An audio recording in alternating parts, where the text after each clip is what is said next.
Selamat pagi Bapak Ibu sekalian yang saya kasih dalam Tuhan. Tetap semangat ya. Semangat, harus semangat seperti pemuda dan pemudi ya. Amin. Mari kita masuk di dalam doa. Bapa di dalam surga, Bapa yang baik, yang mengasihi kami, yang mengaruniakan Yesus Kristus sebagai juru selamat di dalam hidup kami. Pagi ini Tuhan di dalam anugerah dan kemurahan-Mu, Tuhan mengumpulkan kami kembali di rumah Tuhan di tempat ini, untuk kami boleh belajar bersama-sama akan kebenaran firman Tuhan.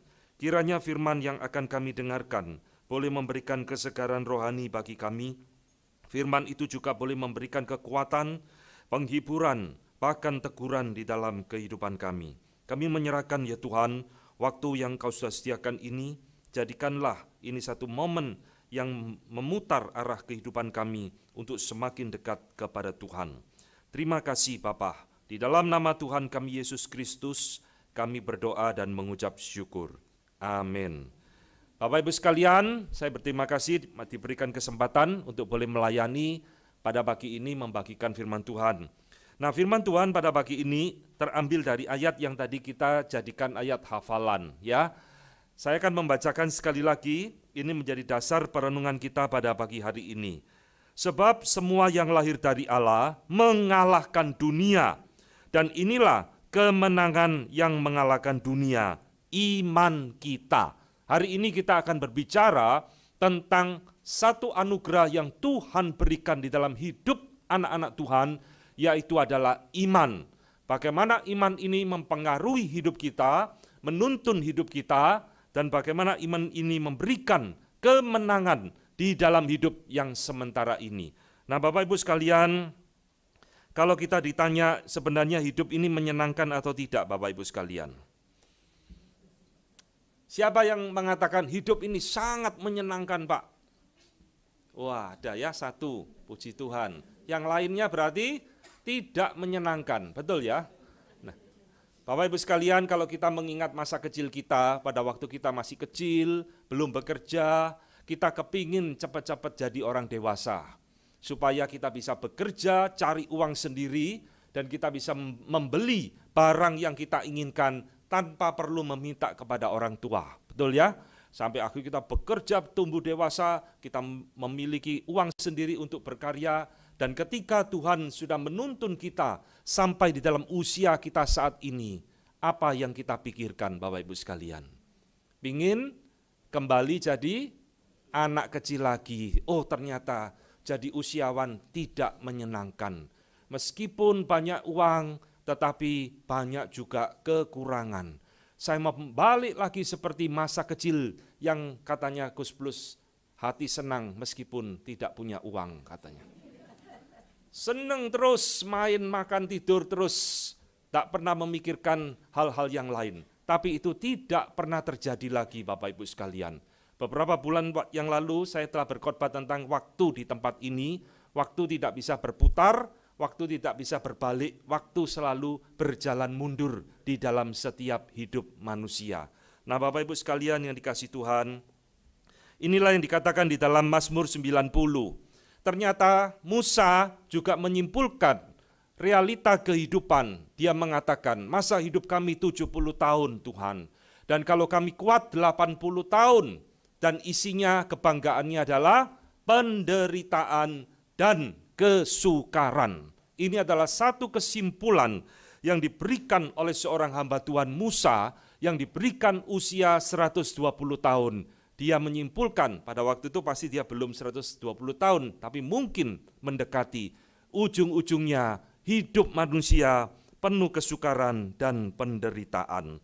Nah Bapak Ibu sekalian, hidup ini ada satu perjalanan yang memang seringkali tidak menyenangkan bagi kita. Khususnya bagi kita ketika sudah memiliki usia yang demikian lanjut di dalam kehidupan kita. Itulah sebabnya Bapak Ibu sekalian, di Jepang itu ada satu hutan ya, yang khusus dijadikan tempat untuk bunuh diri. Karena hidup demikian mengerikan, hidup demikian sulit, hidup demikian depresi, banyak orang pergi ke hutan itu dan akhirnya bunuh diri. Mengapa hidup ini menjadi hidup yang tidak menyenangkan bagi sebagian orang? Bapak Ibu sekalian, jawabannya ada di dalam Alkitab. Karena dunia yang kita hidupi ini adalah dunia yang sudah berdosa. Dulu sebelum dosa masuk, hidup manusia sangat indah, sangat menyenangkan. Tidak ada pergumulan, tidak ada air mata, tidak ada penderitaan. Tetapi setelah dosa itu hadir di dalam dunia, hadir di dalam hidup manusia, termasuk hidup kita saat ini, maka inilah realita kehidupan. Hidup ternyata tidak seindah dan tidak segampang yang kita bayangkan pada waktu kita masih kecil. Nah, Bapak Ibu yang dikasihi Tuhan, termasuk ini terjadi juga di dalam kehidupan kita sebagai anak-anak Tuhan. Nah, sebagai orang percaya, ternyata kita ini tidak lepas dari pergumulan hidup yang dialami oleh orang-orang yang juga tidak mengenal Tuhan. Mereka sakit, kita juga bisa sakit. Mereka ada pergumulan keluarga, kita juga ada pergumulan keluarga. Mereka ada pergumulan masalah kesehatan, kita juga mengalami hal yang sama. Nah, celakanya Bapak Ibu sekalian, pergumulan ini seringkali tidak usah kita undang, mereka datang sendiri di dalam hidup kita. Betul enggak? Siapa yang mau mengundang masalah dalam hidup? Tidak ada. Siapa yang mau mengundang penyakit di dalam tubuh kita? Tidak ada. Tetapi pergumulan dan goncangan-goncangan kehidupan ini datang sendiri tanpa kita undang, dan kita tidak bisa menghindarinya. Kita harus menghadapinya, suka atau tidak suka. Inilah realita kehidupan yang seringkali kita lupakan di dalam hidup ini. Bapak Ibu yang dikasihi oleh Tuhan, kalau kita membaca Alkitab ya, ternyata tokoh-tokoh Alkitab yang kita sering baca, yang kita kenal, yang kita kasihi di dalam hidup kita, mereka ternyata juga mengalami pergumulan-pergumulan hidup yang sama dengan semua manusia di muka bumi yang lain. Padahal mereka adalah orang-orang yang dekat dengan Tuhan, orang-orang yang cinta dengan Tuhan, tapi Tuhan tetap mengizinkan pergumulan itu datang di dalam hidup mereka. Saya akan memberikan beberapa contoh Bapak Ibu sekalian. Kita kenal orang yang bernama Ayub. Ayub adalah orang yang dicintai Tuhan dan dia juga orang yang mengasihi Tuhan di dalam hidupnya. Tetapi kalau kita membaca ketika pergumulan Ayub itu datang dengan begitu hebat, di dalam Ayub 3 ayat ke-1 dikatakan, sesudah itu Ayub membuka mulutnya dan mengutuki hari kelahirannya. Bayangkan Bapak Ibu sekalian. Ini bukan sembarangan orang loh. Ini orang yang dicintai Tuhan. Bahkan Tuhan memuji, tidak ada orang yang saleh seperti Ayub. Tetapi ketika pergumulan itu datang di dalam hidupnya, Ayub membuka mulutnya dan mengutuki hari kelahirannya. Kalau dibahasakan di dalam bahasa sekarang, dia mungkin berkata kepada Tuhan, untuk apa Tuhan saya dilahirkan di dalam keadaan seperti ini? Untuk apa saya hadir di dalam dunia kalau hari ini peristiwa yang mengerikan ini terjadi di dalam hidupku? Untuk apa saya hidup di dalam dunia ini? Nah, kira-kira bisa diartikan seperti itu Bapak Ibu sekalian. Dan bukan hanya Ayub, ketika kita membaca di dalam kitab Rut pasal 1 ayat ke-20, di situ Naomi ketika dia pulang ke Israel setelah anak-anaknya mati, dia mengatakan, tetapi ia berkata kepada mereka, yaitu orang-orang yang menyambut, Naomi sudah pulang. Naomi berkata, jangan sebutkan lagi aku Naomi, sebutkanlah aku Marah, sebab yang Maha Kuasa telah melakukan banyak yang pahit kepadaku. Ini orang yang cinta Tuhan, orang yang anak percaya kepada Tuhan, tapi dia sendiri mengganti namanya Naomi menjadi Marah. Marah itu artinya pahit, ya, sama seperti di dalam peristiwa Keluaran. Kenapa? Karena dia merasa Tuhan telah melakukan banyak hal yang pahit di dalam hidupku. Dia jujur Bapak Ibu sekalian, dia mengalami begitu banyak penderitaan, kesulitan di dalam hidup ini, sampai dia mengganti namanya menjadi pahit. Dan Yeremia 15 ayat ke-18, seorang nabi yang dipanggil oleh Tuhan, Dia juga pernah mengeluh kepada Tuhan dengan perkataan, "Mengapa penderitaanku tidak berkesudahan dan lukaku sangat payah, sukar disembuhkan. Sungguh Tuhan, Engkau seperti sungai yang curang bagiku, air yang tidak dapat dipercayai." Yeremia 15 ayat ke-18. Ini Nabi Tuhan yang dipakai oleh Tuhan luar biasa, pernah mengeluh kesah kepada Tuhan. Engkau seperti sungai yang curang bagiku. Apa artinya? Sungai itu kan mestinya harus menjadi tempat yang memberikan penghidupan. Sungai yang memberikan banyak manfaat bagi manusia. Nah, sungai yang curang ini bisa diartikan tiba-tiba sungai itu bergejolak seperti air banjir bandang yang menimbulkan banyak petaka dan sebagainya. Tuhan, Kau seperti seperti sungai yang curang bagiku, seperti air yang tidak dapat dipercayai lagi. Nah, saudara, ini adalah sebagian contoh dari orang-orang di dalam Perjanjian Lama dan Perjanjian Baru yang di dalam hidup mereka banyak mengalami pergumulan-pergumulan yang luar biasa dahsyatnya. Maka pertanyaannya Bapak Ibu sekalian, apa bedanya kita dengan mereka? Apa bedanya kita dengan orang-orang yang tidak mengenal Tuhan? Mereka bergumul dengan kehidupan, kita juga bergumul dengan kehidupan. Mereka mengalami penderitaan, kita juga mengalami penderitaan. Nah, Bapak Ibu sekalian, hari ini kita akan belajar satu topik tentang iman yang mengalahkan dunia. Di dalam pergumulan hidup yang Tuhan izinkan ini, Tuhan sebenarnya telah memperlengkapi kita, telah mempersenjatai kita dengan satu hal yang kita sebut dengan iman. Sayangnya Bapak Ibu sekalian, iman di dalam zaman sekarang sudah sering kali disalah mengerti, sering kali disalahgunakan sebagai jimat oleh hamba-hamba Tuhan tertentu, oleh gereja-gereja tertentu. Kamu harus beriman supaya sembuh. Kamu harus beriman supaya kaya raya. Kalau doa tidak terjawab berarti kamu kurang beriman dan sebagainya. Bapak Ibu sekalian, inilah fakta kehidupan di dalam gereja pada zaman sekarang. Iman semestinya yang indah, yang baik, yang berguna dan penting bagi kita, seringkali sekarang hanya menjadi jimat bagi kebanyakan orang Kristen. Kalau saya beriman, apa yang saya turuti pasti Tuhan berikan. Kalau saya beriman, apa yang saya mau pasti Tuhan kabulkan. Saudara sekalian, itu bukan ajaran firman Tuhan. Iman itu bukan jimat, Bapak Ibu sekalian. Iman itu bukan abrakadabra. Kalau sudah kita katakan, pasti Tuhan akan menuruti semua keinginan kita. Tidak. Nah, hari ini kita akan belajar sesuatu aspek lain daripada iman yang dikatakan di dalam 1 Yohanes 5 ayat 4 yang tadi kita baca.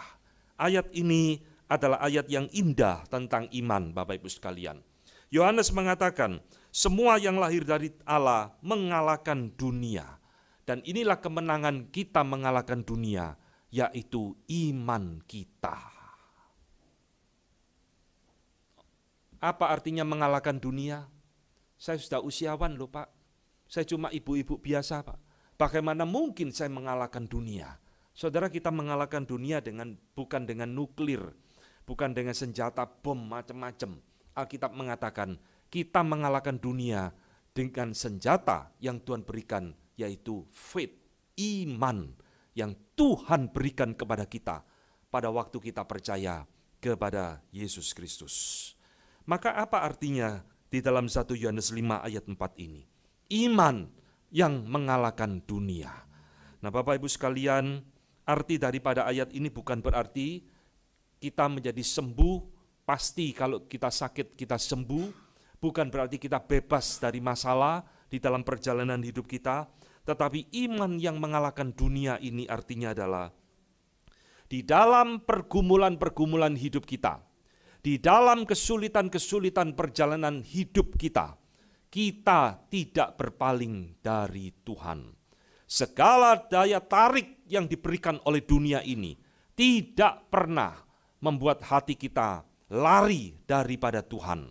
Saudara-saudara, inilah yang Paulus katakan di dalam Roma pasal ke-8.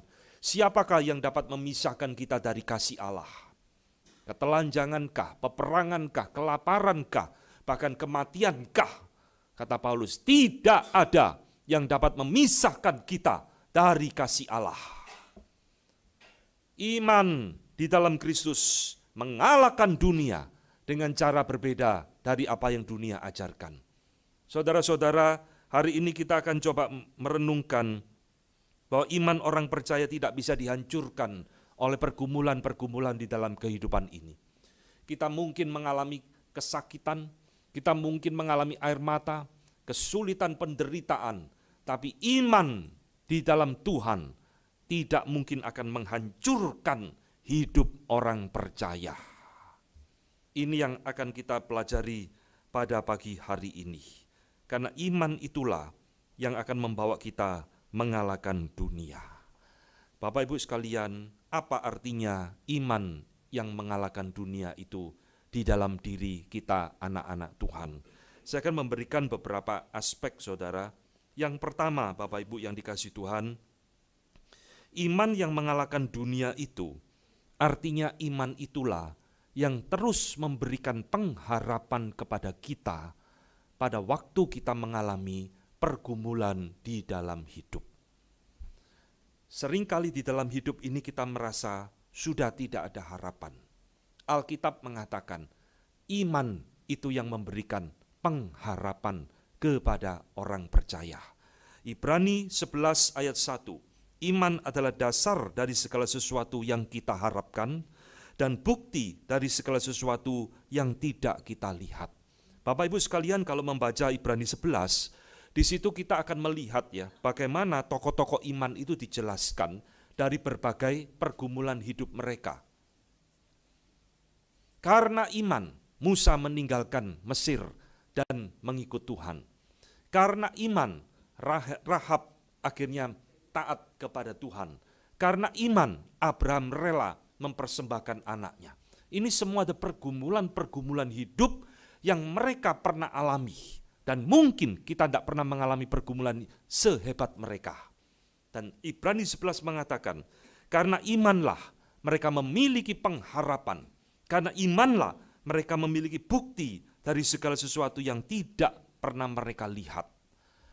Jadi Bapak Ibu sekalian, pada waktu kita mengatakan saya beriman kepada Kristus, maka iman itu harus memberikan kepada kita satu pengharapan yang kekal di dalam hidup kita. Lalu bagaimana kalau saya sudah divonis, saya tidak mungkin lagi sembuh, dokter sudah angkat tangan, angkat kaki semua, seolah-olah tidak ada harapan. Masihkah ada harapan di dalam hidup orang percaya? Pasti masih ada. Saudara jangan lupa, hidup di dalam dunia ini hanya sementara. Pengharapan kita bukan di dalam dunia ini, Bapak Ibu sekalian. Pengharapan kita ada di dalam sorga yang kekal, rumah Bapa yang kekal. Tuhan kalau tidak sembuhkan kita di dunia ini, Tuhan akan sembuhkan kita di rumahnya Dia. Betul enggak? Selalu ada pengharapan. Itulah sebabnya anak Tuhan tidak boleh berputus asa di dalam menjalani pergumulan hidup ini. Kita tidak seperti gereja-gereja yang mengajarkan, kalau tidak sembuh berarti tidak beriman. Kalau tidak sembuh kurang iman, kurang percaya. Tidak. Karena Tuhan punya rencana yang berbeda-beda di dalam diri setiap anak-anaknya. Ada yang disembuhkan di dunia ini, tapi suatu saat toh tetap akan meninggal. Kalau tidak disembuhkan di dunia ini, Tuhan pasti akan sembuhkan, panggil ke rumah Bapa, dilepaskan dan disembuhkan di sana. Ya, iman itu selalu memberikan pengharapan di dalam diri anak-anak Tuhan. Nah, kita tidak boleh berputus asa. Itulah sebabnya Paulus juga mengingatkan dan menjadi contoh bagi kita, Bapak Ibu sekalian. Di dalam pelayanannya, 2 Korintus 4:17, dia mengatakan, sebab penderitaan ringan yang sekarang ini mengerjakan bagi kami kemuliaan kekal yang melebihi segala-galanya, jauh lebih besar daripada penderitaan kami. Sebab kami tidak memperhatikan yang kelihatan, melainkan yang tidak kelihatan. Sebab yang kelihatan adalah sementara, sedangkan yang tidak kelihatan adalah kekal. Ini pengharapannya Paulus. Di dalam pelayanannya dia mengalami begitu banyak kesulitan dan penderitaan. Tapi ayat ini menjadi penghiburan bagi kita. Penderitaan yang ringan ini tidak bisa dibandingkan dengan kemuliaan yang akan kita terima jauh lebih besar dari segala pergumulan dan penderitaan hidup ini. Jadi saudara-saudara, ini adalah hal pertama yang harus kita ingat di dalam konsep kita tentang iman. Jadi iman itu bukan sekedar kalau saya beriman saya sembuh, saya beriman saya sukses, saya beriman hidup saya lancar. Tidak. Iman itu menyertai kita di dalam pergumulan dan penderitaan kita. Dia memberikan hope, pengharapan di dalam hidup kita. Yang kedua, Bapak Ibu sekalian, iman itu juga mengalahkan dunia di dalam arti iman memberikan kepada kita ketaatan dan kerelaan untuk menjalani pergumulan tersebut. Nah, ini yang penting. Iman akan memberikan kepada kita kerelaan dan ketaatan untuk melalui pergumulan itu di dalam hidup kita. Jadi iman ini bukan mengajak kita melarikan diri, Bapak Ibu sekalian. Oh, ada pergumulan, ada penderitaan, mari kita melarikan diri dengan iman. Tidak. Iman itulah yang justru membawa kita di dalam ketaatan dan kerelaan. Saya mau Tuhan melewati penderitaan, kesulitan, pergumulan, dan jalan salib. Kalau ini memang adalah kehendak-Mu. Jadi iman ini saudara sekalian adalah satu hal yang Tuhan berikan kepada kita untuk mempersiapkan kita anak-anak Tuhan tatkala pergumulan itu datang di dalam kehidupan kita. Bapak Ibu pernah memikirkan enggak bagaimana pergumulannya Maria ketika malaikat itu datang dan dia mengatakan kepada Maria, kamu akan hamil. Saudara, kalau Tuhan Yesus lahir di abad ke-20, saudara, Maria mungkin hanya cengar-cengir, saudara. Kenapa? Karena abad ini, MBA itu hal yang biasa, betul enggak? Tapi di dalam zaman Maria hidup, Maria hamil tanpa suami. Tidak jelas ini suaminya siapa. Ini resikonya nyawa, saudara. Dirajam batu sampai mati. Kalau zaman sekarang tidak ada rajam batu. Bahkan diumbar di sosmed, diumbar di stasiun televisi, dan sebagainya. Bahkan seringkali justru menjadi kebanggaan. Saudara bisa bayangkan bagaimana pergumulan Maria pada hari itu ketika Gabriel itu datang memberitahu kau akan hamil dan engkau akan melahirkan seorang anak. Papanya siapa Gabriel? Tidak ada papanya, mati loh. Tapi saudara lihat, Maria adalah orang yang hidup dengan iman. Dan dia mengatakan kepada malaikat itu, aku ini hanya seorang hamba Tuhan, jadilah padaku menurut perkataanmu itu. Ini kalimat yang tidak gampang diucapkan pada masa itu, saudara. Orang bisa berkata, oh jangan saya Tuhan, pilih saja orang lain. Masih banyak gadis-gadis lain Tuhan yang lebih layak dari saya, silakan pilih, jangan saya Tuhan. Tapi Maria dengan iman berkata, jadilah padaku seperti perkataanmu. Luar biasa.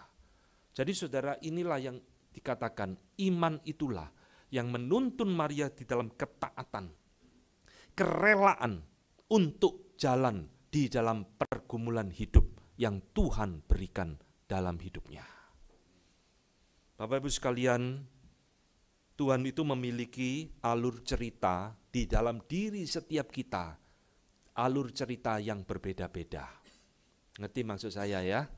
Tuhan itu punya skenario hidup di dalam 6 miliar orang atau 7 miliar orang berbeda-beda. Luar biasa loh.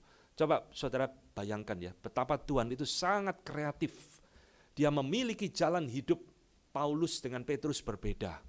Dia memiliki jalan hidup Abraham dengan Daniel berbeda. Dia memiliki jalan, merancang jalan hidup. Saudara dan saya berbeda. Suami dan istri pun berbeda. Dua anak kembar Yakub dan Esau pun berbeda. Tidak ada di antara kita yang memiliki jalan hidup, skenario hidup yang sama 100%. Tidak ada.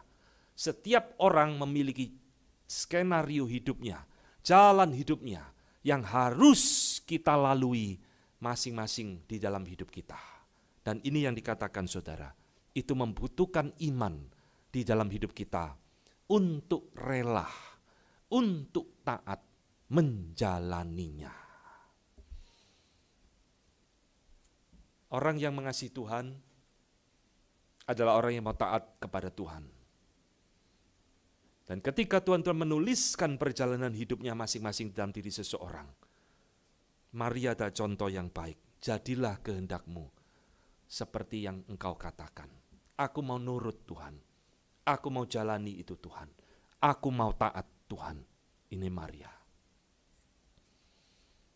Jadi saudara, iman itu bukan berarti kita melarikan diri dari pergumulan hidup. Bukan mengajak kita melepaskan diri dari penderitaan yang Tuhan mungkin izinkan dalam hidup kita. Tapi iman itu mempersiapkan kita untuk rela dan taat berjalan di dalam kehendak Tuhan. Bapak Ibu sekalian, Tuhan Yesus juga memberikan contoh yang indah, teladan yang indah di dalam poin ini. Di dalam Taman Getsemani, maka dikatakan Matius 26, ia pergi untuk kedua kalinya dan berdoa katanya, ya Bapa, jikalau cawan ini tidak mungkin lewat daripadaku, kecuali apabila aku harus meminumnya, jadilah kehendak-Mu. Luar biasa, saudara. Inilah iman yang sejati. Inilah iman yang benar, yang dinyatakan di dalam Alkitab firman Tuhan bagi kita, Bapak Ibu sekalian. Kalau Tuhan memanggil kita masuk di dalam jalan salib, memanggil kita masuk di dalam pergumulan hidup, iman itu yang membawa kita kepada ketaatan dan kerelaan untuk menjalaninya. Saudara-saudara, mungkin kita tidak mengerti mengapa itu harus saya alami, kita harus melewati kesulitan-kesulitan di dalam hidup itu. Tetapi kita harus percaya, rencana Tuhan tidak ada yang salah. Amin. Rencana Tuhan tidak ada yang keliru. Rencana Tuhan adalah yang terbaik bagi setiap anak-anaknya. Walaupun kita mungkin tak bisa mengerti 100% di dalam hidup yang sementara ini. Kita bisa mengeluh seperti Ayub, mengapa aku harus lahir Tuhan? Lebih baik tidak usah lahir Tuhan. Tetapi saudara, iman itu membawa kita kepada ketaatan untuk berjalan di dalam kehendak Tuhan. Yang ketiga, Bapak Ibu sekalian, iman yang mengalahkan dunia itu artinya adalah iman akan memberikan ketenangan di dalam hidup kita untuk melewati pergumulan-pergumulan hidup. Iman bukan hanya membawa kita kepada ketaatan, kerelaan, tapi iman itu juga memberikan kepada kita ketenangan melewati pergumulan hidup.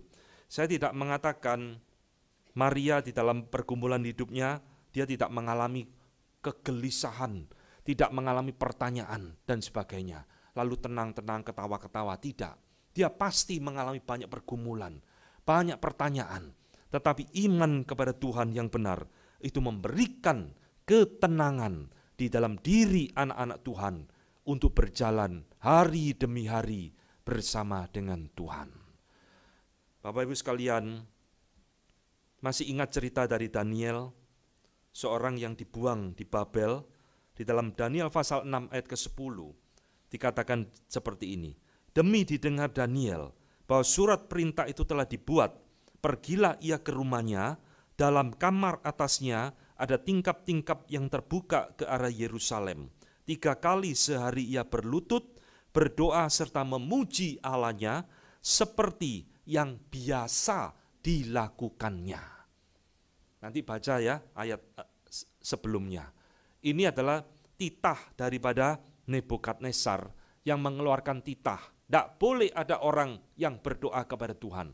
Tidak boleh ada orang yang bertanya kepada Tuhan selain kepada Tuanku Raja. Jadi raja zaman dulu itu pin-pin-bo, saudara sekalian, pintar-pintar bodoh. Ya. Dia penguasa, tapi memang gampang dihasut oleh orang-orang di sekitarnya. Wah, dipuji-puji, dibombongi, akhirnya dia mengeluarkan titah ini. Tidak boleh ada orang yang berdoa kepada Tuhan, tak boleh orang bertanya kepada Tuhan selain kepada Tuanku Raja. Oh, bagus juga ya, akhirnya dikeluarkan titah ini. Daniel mendengar perintah ini, saudara. Resikonya adalah mati. Siapa yang melanggar akan dihukum mati. Saudara, ayat ini memberikan kepada kita bagaimana iman Daniel itu memberikan ketenangan di dalam hidupnya melewati pergumulan yang demikian sulit. Apa Daniel tidak ada rasa takut, saudara? Saya yakin ada. Siapa yang tidak takut menghadapi titah seperti ini? Tetapi ayat ini mengingatkan kepada kita, dia tetap melakukan apa yang dia biasa lakukan. Yaitu apa? Dia tetap naik ke lotengnya, membuka kamar jendelanya, melihat kepada kiblat ke Yerusalem, dan dia berdoa sehari 3 kali seperti yang biasa dia lakukan. Dengan kata lain, Daniel tidak takut kepada titah raja. Hatinya tetap tenang melewati pergumulan. Meskipun ada ketakutan, meskipun ada kegelisahan, meskipun ada gejolak, tapi iman itulah yang memberikan ketenangan di dalam hidupnya untuk tetap taat, tetap rela, tetap setia melakukan apa yang Tuhan inginkan di dalam kehidupannya. Saudara-saudara, kalau kita membaca di dalam Perjanjian Baru juga sama, saudara. Ketika Yohanes dan Petrus ditangkap, Kisah Rasul pasal 4, tidak boleh lagi menginjili. Kalau menginjili akan dipenjara. Itu zaman gereja mula-mula ya. Sudah membaca di dalam pasal itu respon mereka luar biasa. Menunjukkan iman tetap di dalam ketenangan. Silakan kau pikirkan sendiri. Kepada siapa kami harus taat? Taat kepada manusia ataukah kami harus taat kepada Allah? Saudara, iman yang sejati di dalam hidup kita akan memberikan rasa tenang di dalam pergumulan hidup. Rasa tenang di dalam goncangan-goncangan kehidupan yang kita lewati. Saudara, ini adalah hal yang ketiga. Iman yang mengalahkan dunia berarti iman itu memberikan rasa tenang di dalam pergumulan kehidupan kita. Yang keempat, Bapak Ibu sekalian, iman yang mengalahkan dunia itu artinya iman itu akan menolong kita untuk memahami rencana Allah meskipun mungkin terbatas di dalam hidup kita. Kita seringkali tidak mengerti kenapa Tuhan izinkan ini terjadi di dalam hidup kita. Kita hanya tahu rencana Tuhan itu baik. Rencana Tuhan tidak pernah salah, tidak pernah keliru. Tapi mungkin kita tidak pernah mengerti apa maksud Tuhan. Nah, iman itu Bapak Ibu sekalian menolong kita untuk mengerti rencana Tuhan, kehendak Tuhan. Meskipun, saya katakan meskipun, hanya seringkali terbatas, tidak bisa semuanya. Ini yang kita pelajari di dalam hidupnya Yusuf. Saudara, Yusuf itu mengalami pergumulan dan penderitaan yang luar biasa, saudara. Saya yakin di dalam ruangan ini termasuk saya, tidak ada yang pernah mengalami seperti Yusuf. Betul? Siapa yang pernah mengalami seperti Yusuf, saudara? Dijual oleh kokonya sendiri. Ayo. Siapa yang mau punya koko seperti ini ya? Dijual sendiri oleh kokonya. Ke Mesir, jadi gelandangan. Dipenjara macam-macam dan sebagainya sampai Tuhan pulihkan dia menjadi orang kedua di Mesir. Sampai dia menjadi penguasa itulah ketika kakak-kakaknya yang menjual dia datang ke Mesir untuk membeli makanan, sudah tidak mengenali Yusuf lagi. Pikirnya sudah mati itu adikku. Tidak kenal lagi, saudara. Tapi Yusuf tetap mengenali mereka. Yusuf marah tidak, saudara? Tidak, luar biasa ya. Kalau saya jadi Yusuf kira-kira ya apa, saudara? Gitu ya. Kamu dulu yang jual saya ya. Sampai hidup saya menderita luar biasa, sekarang rasakan pembalasanku. Kira-kira seperti itu kalau saya, saudara. Tapi Yusuf tidak. Saudara perhatikan, Kejadian 50 ayat ke-20, Yusuf mengatakan, memang kamu telah mereka-reka atau merencanakan yang jahat terhadap aku, tetapi Allah telah mereka-rekankannya untuk kebaikan dengan maksud melakukan seperti yang terjadi sekarang ini, yakni memelihara hidup suatu bangsa yang besar. Ini saudara jawabannya. Yusuf tidak marah kepada saudaranya, karena Yusuf di dalam iman tahu sedikit rencana Allah bagi hidupnya dia. Oh ini loh rencana Tuhan bagi saya. Dia mengizinkan saya harus dibuang ke Mesir, menjadi orang yang kehilangan masa depan sebagai seorang pemuda. Difitnah dan dipenjara, masa depannya hancur berantakan. Sampai akhirnya dia mengerti ini loh maksud Tuhan, ini loh rencana Tuhan. Dia mau pakai saya untuk memelihara satu bangsa yang besar dari kelaparan supaya tidak punah. Saudara-saudara, iman yang Tuhan berikan kepada kita, kadang-kadang meskipun tidak secara utuh, memberikan kepada kita pengertian, memahami rencana Tuhan, mengapa Tuhan izinkan sesuatu terjadi di dalam hidup saya. Inilah iman saudara sekalian. Dia menembusi pergumulan hidup. Dia melampaui penderitaan untuk membawa kita mengerti kehendak Tuhan bagi kita. Saudara-saudara yang dikasihi Tuhan, adakah kita memiliki iman seperti ini? Di dalam pergumulan kita, Alkitab mengajarkan kita harus berlutut di hadapan Tuhan.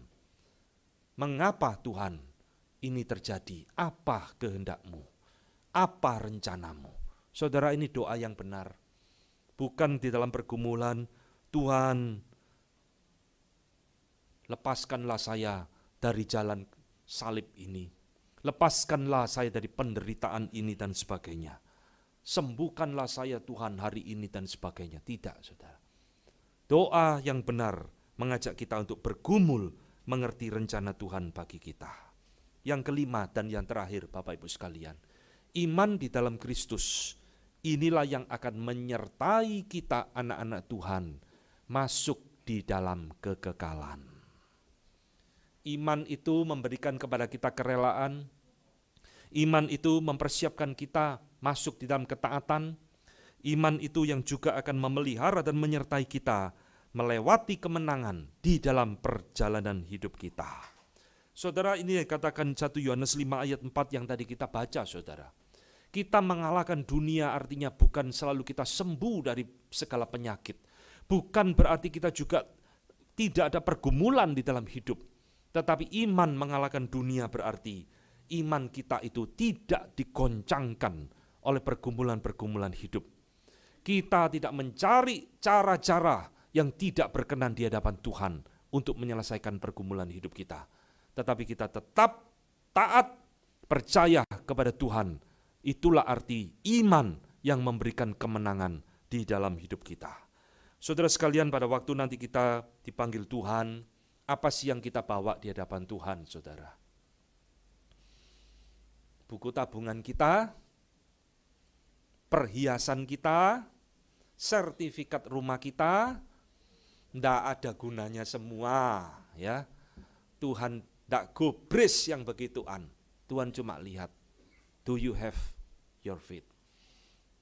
Masihkah engkau memiliki iman yang sejati di dalam hidupmu? Ini saudara, iman kitalah yang akan menyertai kita, menghantar kita, membawa kita bertemu dengan Tuhan. Setelah selesai semua pergumulan hidup, iman itu yang mengantar kita kepada Tuhan. Bapak Ibu sekalian yang dikasihi Tuhan, iman adalah satu perlengkapan senjata yang Tuhan berikan di dalam hidup setiap orang percaya. Nah, pertanyaan terakhir adalah bagaimana iman ini betul-betul menjadi senjata yang berguna di dalam hidup saya. Bapak Ibu, iman kita ini adalah iman yang tidak sempurna. Tidak ada iman yang sempurna selain imannya Tuhan Yesus. Kita ini adalah di dalam proses perjalanan hidup yang jatuh bangun. Iman itu tidak selalu kuat, iman itu tidak selalu stabil. Kita seringkali dihantam pergumulan hidup, iman agak goncang-goncang sedikit. Nah, pertanyaannya adalah bagaimana iman kita itu terus disempurnakan. Kita ingin memiliki iman yang kuat, kita ingin memiliki iman yang sehat. Bagaimana iman itu bisa bertumbuh sehat dan benar di hadapan Tuhan? Caranya tidak ada cara yang lain, yaitu adalah berelasi dengan Tuhan. Berelasi dengan Tuhan. Melalui apa? Melalui berdoa. Melalui apa? Melalui firman-Nya. Inilah Bapak Ibu sekalian, pentingnya mengapa kita itu berdoa dan membaca firman, mempelajari firman Tuhan. Karena iman itu membutuhkan kekuatan melalui relasi kita dengan Allah. Jikalau kita jauh dengan Tuhan, kita tidak pernah berelasi dengan Tuhan. Kita cari Tuhan kalau ada masalah tok. Kalau hidupnya baik-baik, kita tidak berelasi dengan Tuhan. Iman kita tidak akan pernah bertumbuh. Mau imannya bertumbuh? Mau. Iman yang kuat, iman yang sehat adalah yang kita butuhkan di dalam perjalanan hidup yang sementara ini. Nah, biarlah firman Tuhan pada pagi ini boleh mengingatkan kepada kita bahwa Tuhan telah memberikan kepada kita iman di dalam hati kita masing-masing. Peliharalah iman tersebut, tumbuhkanlah iman tersebut sebagai alat yang Tuhan berikan untuk menyertai perjalanan hidup kita. Mari kita tunduk kepala, kita berdoa. Bapa di dalam surga, kami pada pagi ini datang kembali menghadap Tuhan. Engkau Allah yang maha bijaksana, yang menuliskan setiap diri kami perjalanan hidup kami masing-masing. Tuhan, perjalanan hidup kami tidak mungkin akan tertukar satu dengan yang lain, karena Tuhan tahu yang terbaik bagi kami. Dan seringkali apa yang Tuhan telah berikan kepada kami juga melewati jalan yang terjal, pergumulan hidup yang sulit, yang penuh air mata dan penderitaan. Kiranya firman Tuhan pada pagi ini mengingatkan kepada kami, bahwa sebenarnya Tuhan tak pernah meninggalkan kami. Tuhan tak pernah melepaskan tangannya dari kami, tetapi Tuhan telah memberikan kepada kami senjata, yaitu adalah iman. Tuhan, tumbuhkanlah iman itu di dalam hati kami, peliharakan dan berikan kepada kami kerelaan ketaatan untuk menjalani semua yang Tuhan sudah berikan di dalam hidup kami. Terima kasih untuk firman-Mu pada pagi hari ini. Kami berdoa di dalam nama Tuhan kami Yesus Kristus, Tuhan dan Juru Selamat kami yang hidup. Amin.